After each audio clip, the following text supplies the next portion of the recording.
Kung dalang-dala kayo sa hype ng ibang mga tech vloggers para sa OnePlus Turbo 6, ibahin mo dito sa ating channel. This phone is nothing but hype.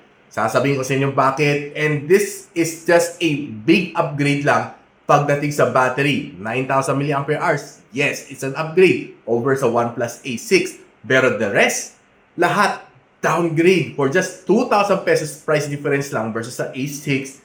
Wala siyang ultra-wide lens is 1. Ang kanyang camera output is medyo mas dihado compared sa A6. Plastic side frames lang siya guys. Si A6, aluminum na. Ito, wala rin siyang yung ringer toggle button na meron ni A6. So, pagdating sa processor, dihado din siya. Snapdragon 8S Gen 4 lang to guys. 8 Elite, si A6.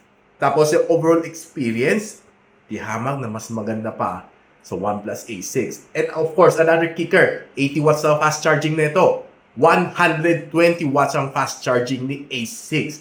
So yung pa lang guys, for just 2,000 price difference, for me ulats na ulats ng phone na ito. Wala kayo ha-hype dito sa phone na ito. Siguro kung ako magpapresyo dito, bibilin ko to siguro sa 15,000 pesos. I won't buy this at around mga 22,000 pesos. No? Kaya guys, kung gusto makita ang full review ng OnePlus Turbo 6, i-real talk natin yan sa ating channel sa YouTube. So don't forget to follow me para makita nyo yung real talk natin dito sa phone na ito.